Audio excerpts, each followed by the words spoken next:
যারা একমাত্র নামমাত্র মূল্যে আমাদের শহরকে পরিচ্ছন্ন রাখে। রোজ সকালে ঘুম থেকে উঠে আমরা পাই একটি আবর্জনামুক্ত শহর। সেই মানুষগুলোর স্বাস্থ্য, সামাজিক মর্যাদা ও আর্থিক সচ্ছলতার দিকে আমাদের কোনো নজর নেই কেন? তাদের জীবনমান ও কর্মপরিবেশের উন্নয়নে উদ্যোগের এত অভাব কেন? The daily star, water aid Bangladesh এবং এম্বাসি অফ সুইডেনের সম্মিলিত উদ্যোগে শুরু হয়েছে একটি ক্যাম্পেইন, যার নাম the untold stories of sanitation and West workers. আজ এই ক্যাম্পেইনের দ্বিতীয় পরিবেশনা। আমি দেবযানী শ্যামা আছি আপনাদের সাথে।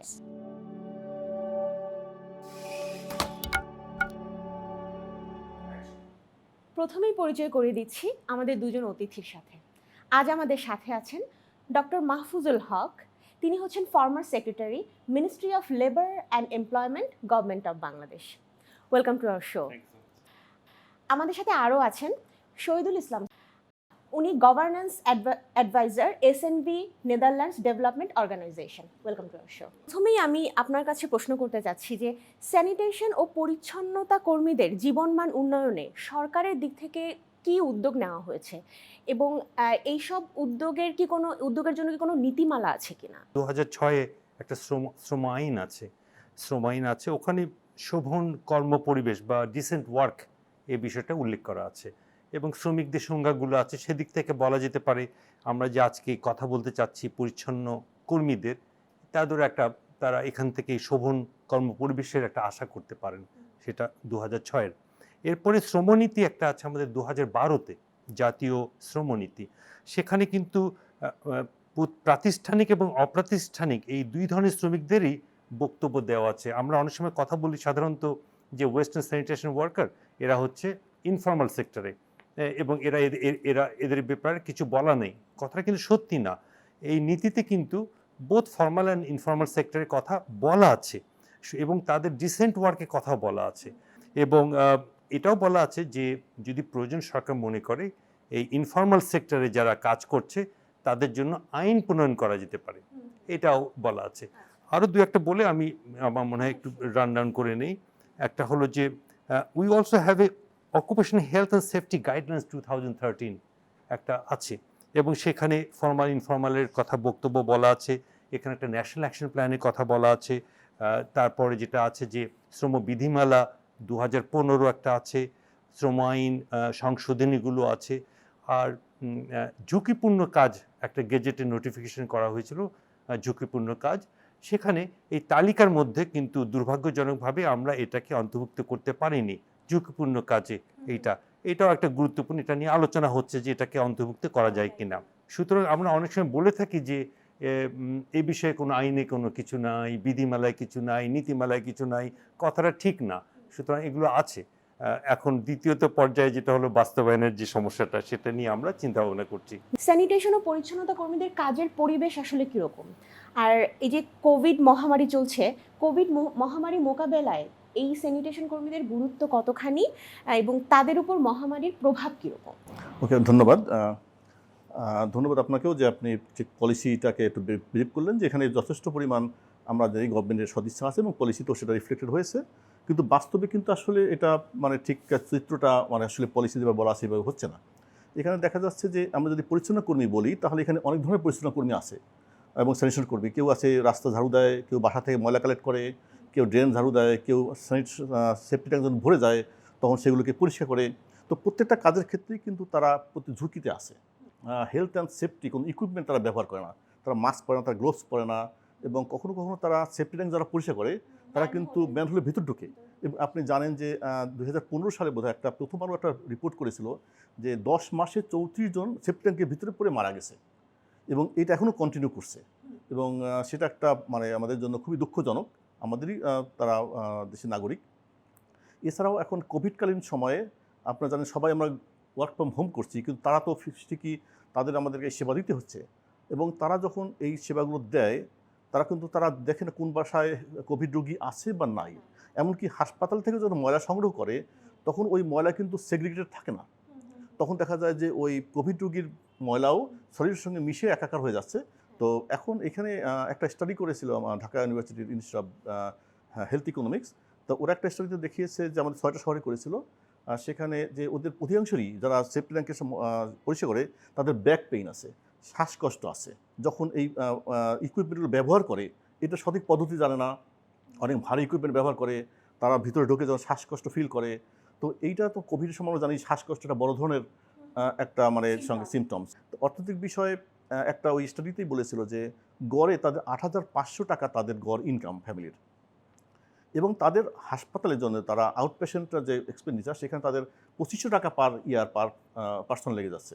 একে ১৫,০০০ টাকা ইনপেশেন্ট কেয়ারের জন্য লাগছে। সুতরাং এই যে বিপুল পরিমাণ, এবং কোভিডের সময় একটা স্টাডি কিছুদিন আগে হয়েছে, সেখানে আমরা দেখতে পেয়েছি যে এই সময় অনেকেই কাজ হারিয়েছে।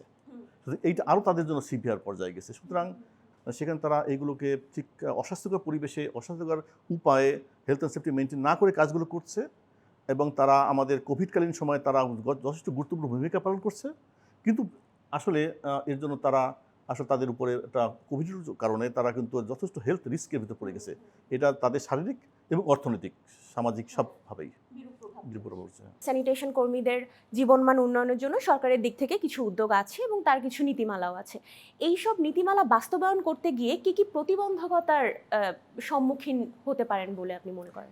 সমস্যাটা কোথায়, কেন হচ্ছে না? আমি ঠিক প্রতিবন্ধকতা দেখছি না, আমার মনে হয় একটা সমন্বয়ের অভাব আমি লক্ষ্য করছি।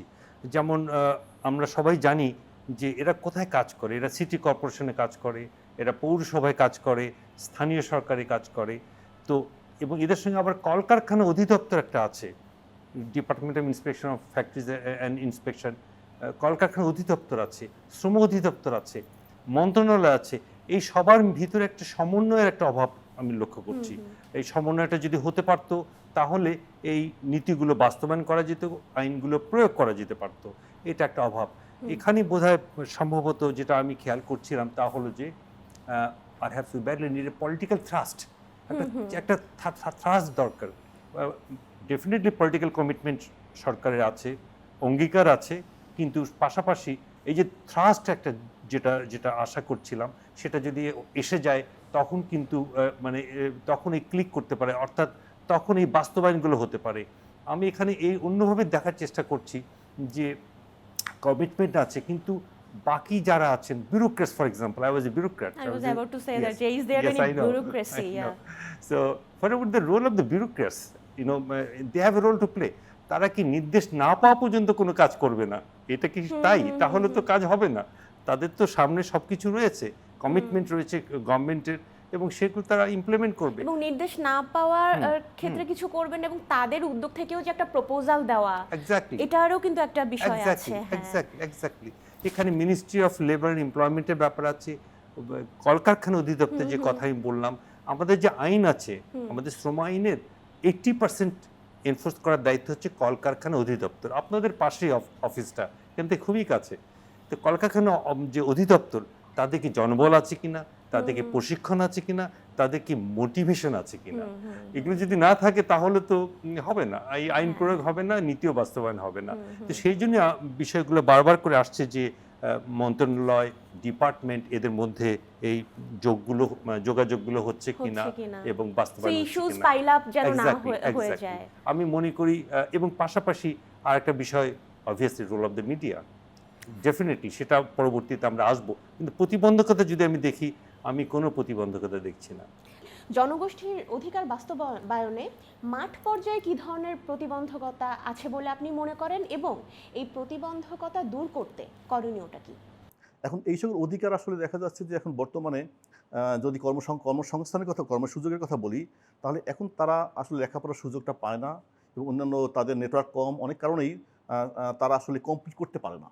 কমপ্লিট করতে না পারাতে তারা এই যে বিশেষ করে যে এমপ্লয়মেন্টের জায়গা, বিশেষ করে সিটি কর্পোরেশন, পৌরসভা বা অন্যান্য অনেক ডিপার্টমেন্টে কিন্তু এই চাকরিগুলো হয় বা কর্মসংস্থান আছে, সেখানে তারা আসলে কমপ্লিট করতে পারে না। তো এবং আমরা যখনই যাই তাদের সঙ্গে কথা বলি, তাদের প্রথম প্রায়োরিটি হচ্ছে, অগ্রাধিকার বিষয় হচ্ছে যে তাদের কর্মসংস্থানের সুযোগ দিন দিন কমে যাচ্ছে। তো এর আরও কারণ আছে। এর কারণটা হচ্ছে যে যদি স্যানিটেশনের কথা বলি, তাহলে এখন অনেকেই এখন সেফটি ট্যাঙ্ক আগে ভরে যেত বা পিটও ভরে যেত, এখন আর ভরে না, কারণ কি সবাই ড্রেনেজ কালেকশন করে দিয়েছে। সুতরাং তাদের কাজ কমে যাচ্ছে। এখন মেকানিক্যাল ডিভাইসের কথা বলা হচ্ছে, তাদেরকে এর সঙ্গে সম্পৃক্ত করা কোনো প্রক্রিয়া নাই, যে কারণে তারা এটাকে থ্রেট ফিল করছে যে মেকানিক্যাল ডিভাইস আসলে তারা বোধহয় কর্ম হারাবে। এবং এই যে ডেভেলপমেন্ট হচ্ছে, মেকানিক্যাল ডিভাইস আসছে, আধুনিকায়ন হচ্ছে, এই আধুনিকায়নের ভিতরে তাদেরকে সম্পৃক্ত করতে হবে। হ্যাঁ, তারা যদি ইনসিকিউর ফিল না ইনসিকিউর।